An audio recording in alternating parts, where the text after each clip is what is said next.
Hello, and thanks for joining us. I'm your host, Elle Spada, and my guest is Jordonna Hailey. She's the Senior Environmental Health Specialist with Fairfax County Health Department. Our summer season runs from Memorial Day to Labor Day and around here. And pools are open for families to be outside, to relax a little, enjoy the sunshine. But for you, Jordonna, this is a busy season, if not your busiest working season. Yes. Which kind of pools require county inspections? Yes, ma'am. This is a busy time for all of our staff. We actively permit and regulate approximately 1,200 swimming pools within the county. Yep. And the season is long for some of them. It's not just summer vessels. Those are our seasonal establishments, right? So we do 2 inspections per year minimum of seasonal facilities, but we also have all year round facilities such as your indoor hotel pools or your rec center pools. They'll get inspected all year round, maybe 4 times per year. So I swim at one of the rec centers, and it is awesome. It's an awesome experience, and I do rely on the cleanliness of it to keep me safe. Correct. So what's the purpose of the inspections? Why do the pools need to be inspected? And pool inspections are a vessel. Water is a vessel to carry bacteria and viruses and contaminants. So part of the inspection process for our staff is based on specifically Chapter 69.1 of the pool ordinance, and we are requiring staff to verify that the water chemistry is good, the pool is meeting the required turnover rate in gallons per minute so that all the water is being turned over and there's a specific flow rate, and that we're checking for staffing. Are there certified lifeguards on duty? Are there certified pool operators on duty? So all these components plus the member of the rec center like yourself are making sure that you're proactive about being there and not coming there when you're sick, having any symptoms of vomiting or diarrhea or incontinence or babies that you want your babies to be there and they're not wearing proper swim diapers. So there's lots of components that go into what we look for inspection, but the main thing is following the regulations and making sure the staff are doing their job as well. So what is the risk to the greater public other than when you do a pool inspection, you're saying, okay, so everyone in that pool is hopefully safe from whatever contaminants are there, but just say an event happens and they're not, what's the risk to the greater public? They could swallow the water and they could swallow different bacteria that's in the water.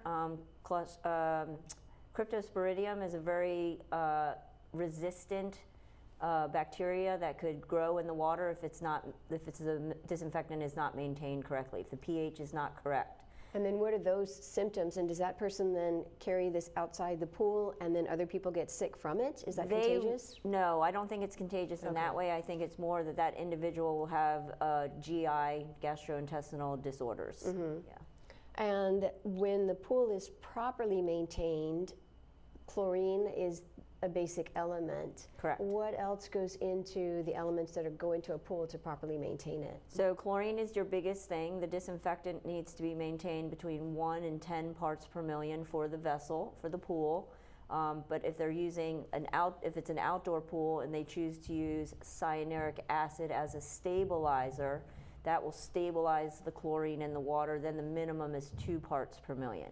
So chlorine is a big piece of the disinfectant, but it all kind of ties together with also the pH of the water being between 7.2 and 7.8, having a total alkalinity concentration that is within a certain range by code, and a calcium hardness. So there's a lot of tests that the staff have to take routinely during the day and or weekly, and then maintain the records to show us as inspectors that they're doing their due diligence to make sure the water is staying safe for the public. Okay, so the staff does a daily inspection themselves. They should be. They should be doing some form of a checklist, an opening checklist, a closing checklist, a daily chemical reading every 2 hours is what is per our code, but a lot of pools are doing their water quality readings every hour.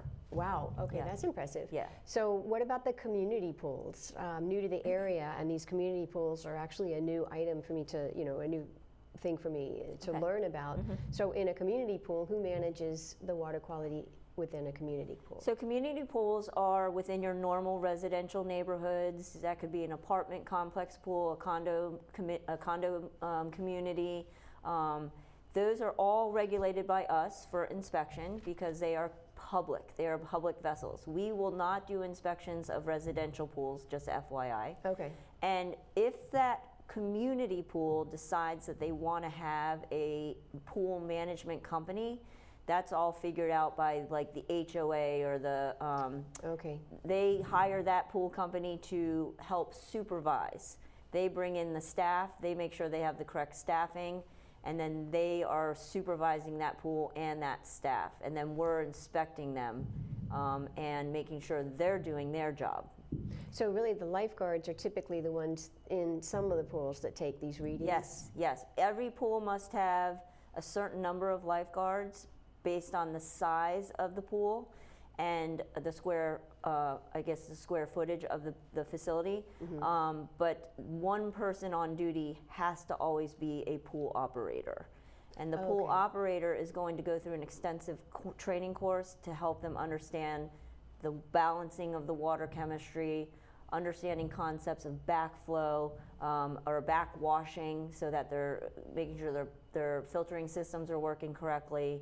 And then training the other lifeguards on duty for their basic job duties. So how does a person who's going swimming and they're in the pool and they just feel like there's something wrong, or how does a person file a complaint? Sure, easy. We get lots of complaints. Oh, okay. There is nothing wrong with complaining to us at Fairfax County.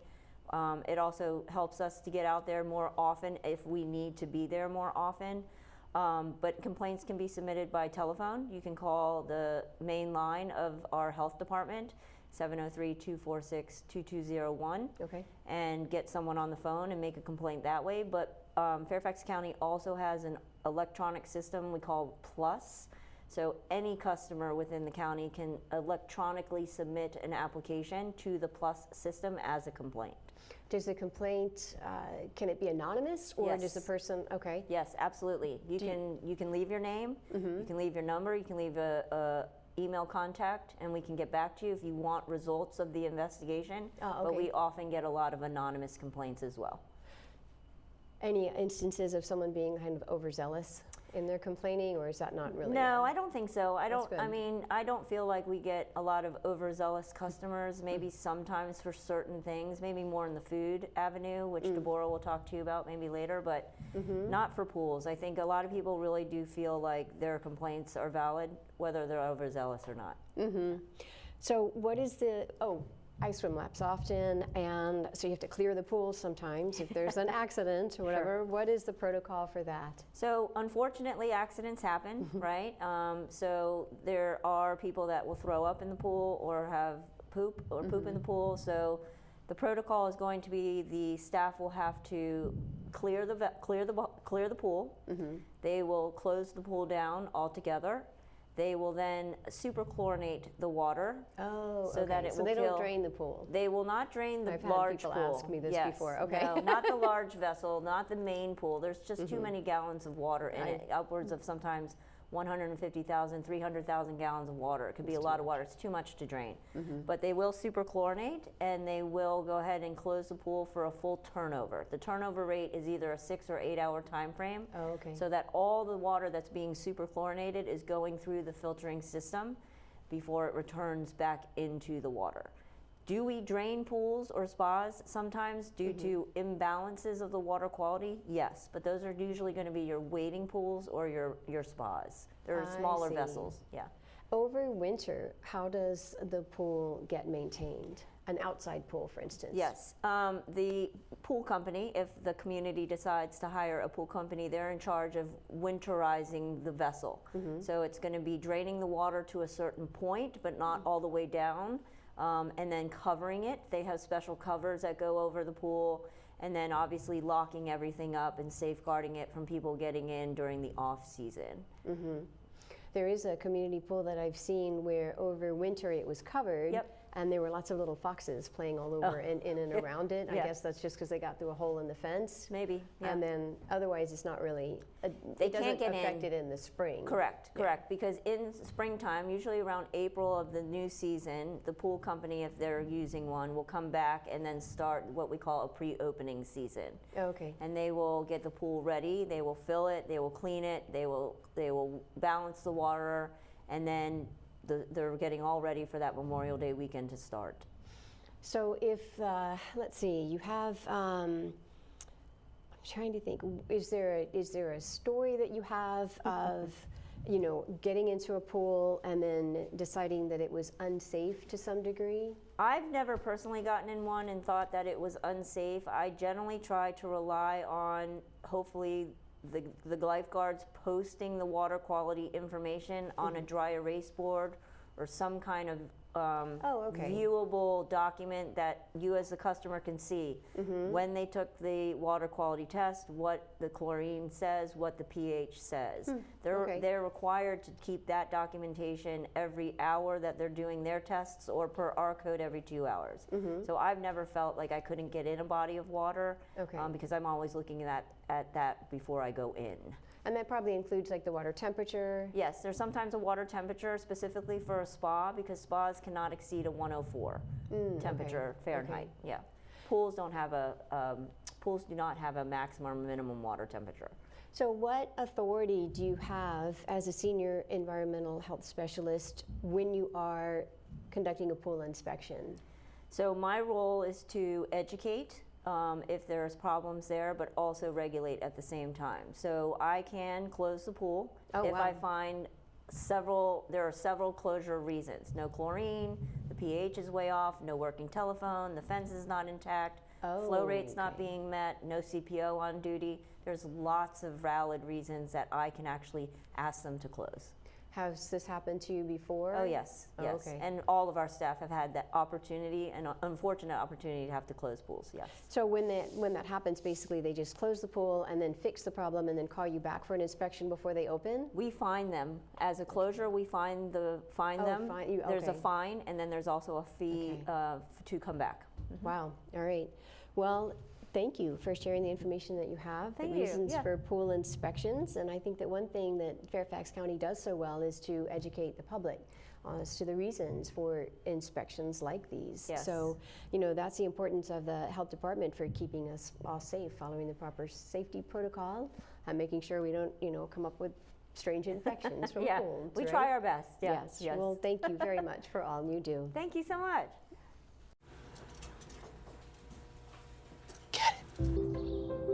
Get it. Get it. Get it.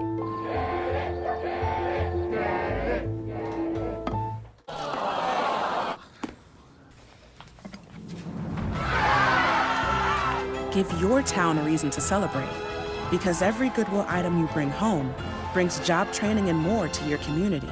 Goodwill, bring good home. When I was your age, I was just like you, fascinated by stars.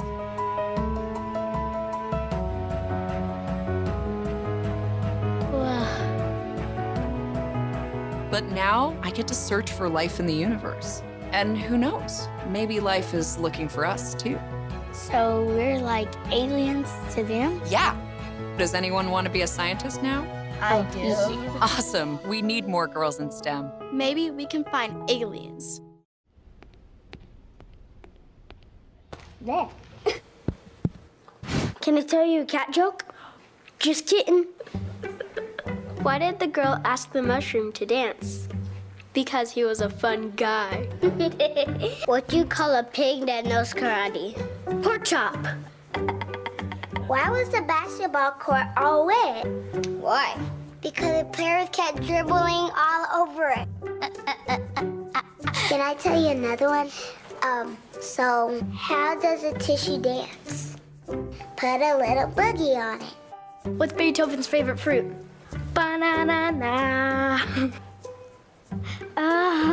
What is a boxer's favorite drink? Fruit punch.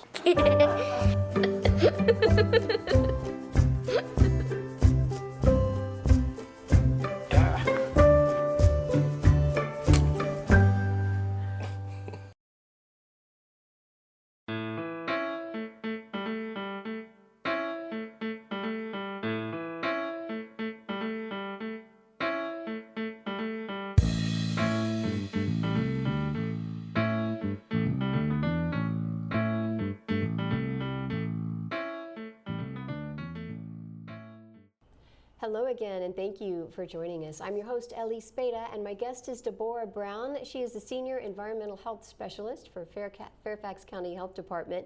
Debora, welcome, and thank you for sharing your expertise with us. Yes, the number and kind of eating establishments is so diverse in Fairfax County, and the health department has the requirement to inspect these restaurants. Yes, I ma'am. understand it's like the biggest caseload that the health department has. What is entailed in a restaurant inspection, and how many restaurants are there? Yes, so that's actually a great question. I was pulling up the numbers the other day, and it looks like as far as active permits, specifically for restaurants, is about 3,800. So the actual number is about 3,787 active permits that we have. And now, mind you, that does not include like our mobile food units or our temporary food establishment permits. So that's not even the food trucks? No. Okay. It isn't. That's solely restaurants, yes.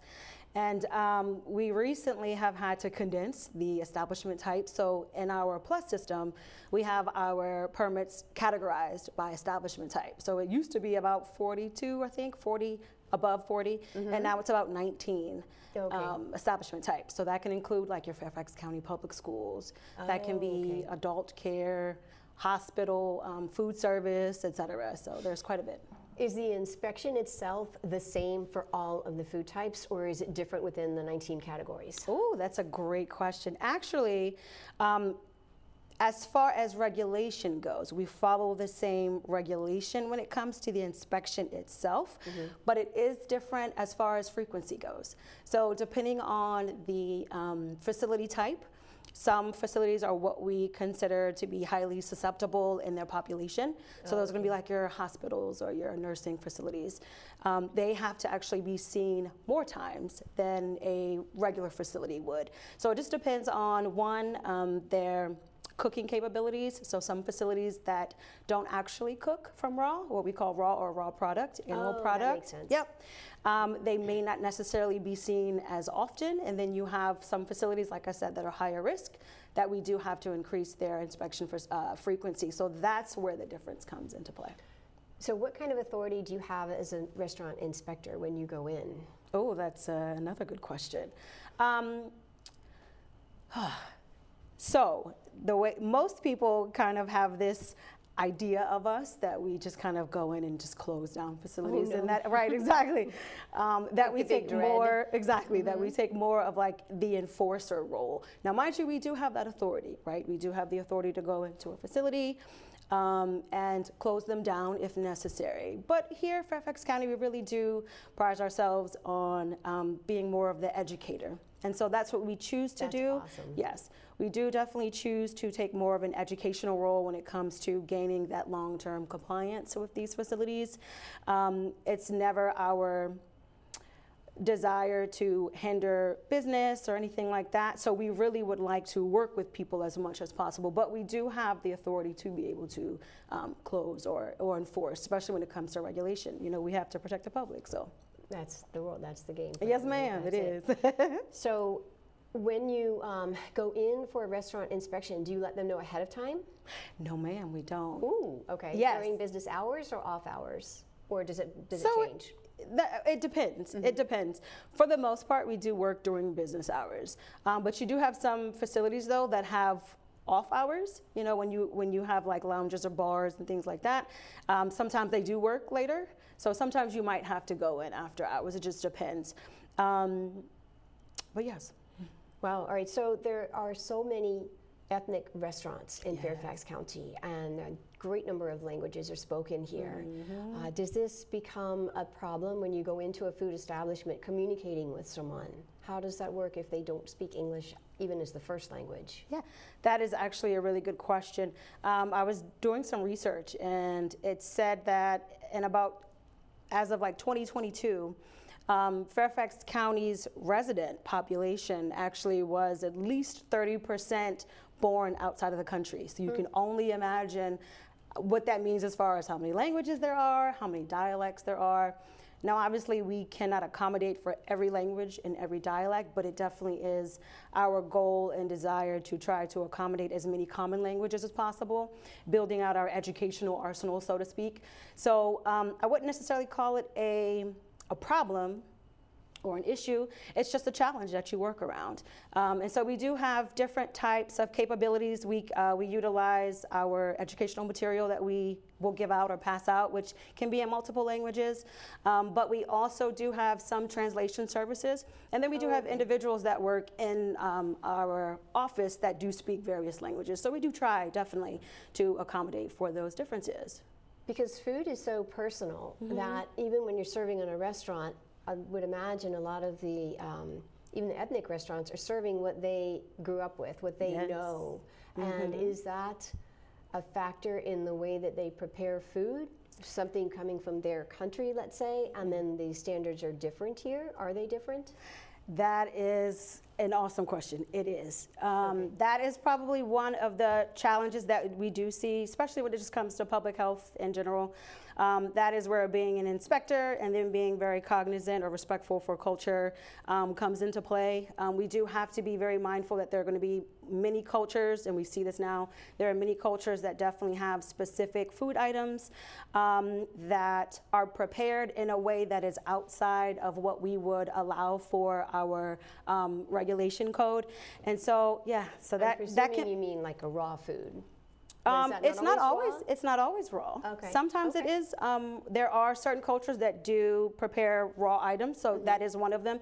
But actually, surprisingly, different types of foods like kimchi, the traditional way of kimchi might be outside of refrigeration when it comes to a chopped vegetable or chopped leafy green. Sometimes yogurts. It's actually super cool how they make these items. But just unfortunately, it goes sometimes against our regulations or our food code. And so we do have to be cognizant of that. We will put things into place as far as like variances or HACCP plans to kind of educate them and assist them with being able to still have this food item, but doing it in a way where they're still compliant with the food code. So.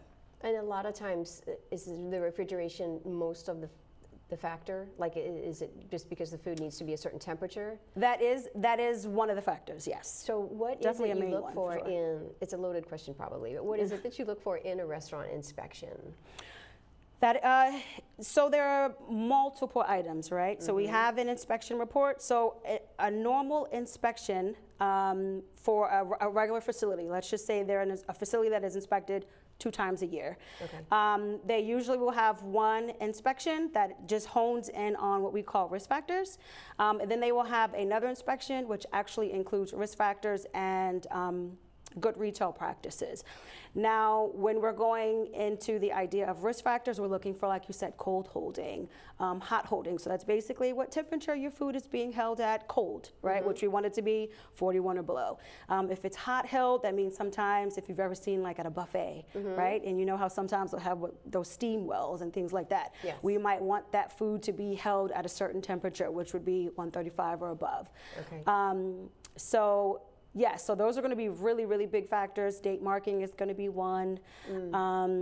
So yeah, we're really honing on specific risk items that could potentially be harmful to the public. Is how they wash the dishes, for instance, a factor? Yes, ma'am, it is. Okay. So there actually is, there is a specific way that we would like to see dishware or utensils being cleaned. So most often they're utilizing what we call a 3-compartment sink. And so within that 3-compartment sink, they have a wash, rinse, and sanitize basin.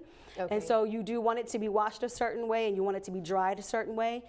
In that sanitized basin, they'll utilize chemicals like chlorine.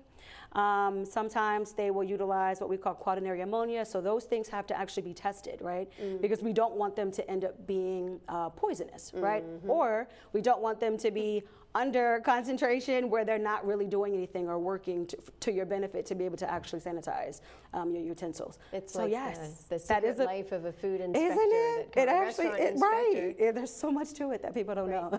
So what is, what are some of the dangers of a restaurant that is faulty, for instance? What risk is it to the public? So obviously one of the main risks that we're going to worry about is going to be foodborne illness, right? When it comes to a foodborne illness, they can be super contagious, right? And so that is how we can lead to outbreaks. Okay. Oh, yeah. Okay. So specifically, obviously, now look, we cannot regulate the customers coming in, right, or the consumers coming into a facility. If they're already sick. Exactly. Is what you mean. Okay. But we do have regulation that hones in on the employees, right? So we have something that we require in our regulation. It's called an employee health policy, which requires that they have to report if they have certain illnesses.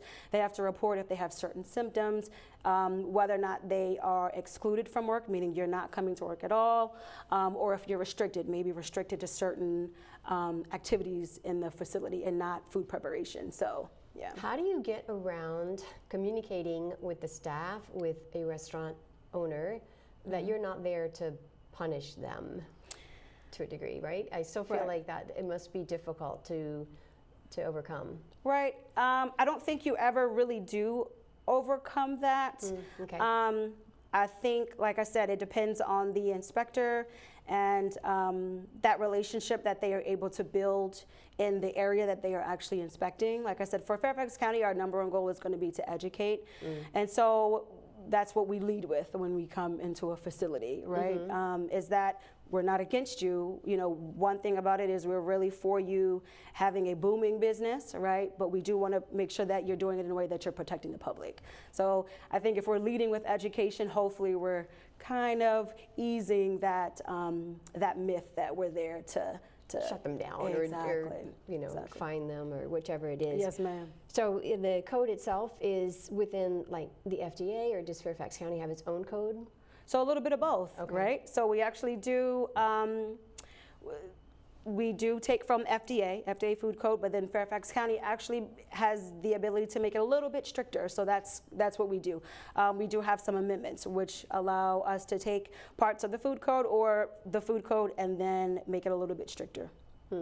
It seems like communication is really the key. Yes, ma'am. It's the key to keeping us, the public, safe and informed. For sure. So, Debora, thank you very much for sharing your time with us. This show featured pool inspections and restaurant inspections. Right. And as a senior environmental health specialist, you and Jordonna both contribute so much to us in the unseen ways that will, you know, now that we know more about it. Yes, ma'am. So thank you very much. The county's website is fairfaxcounty.org, and this is what you need to know.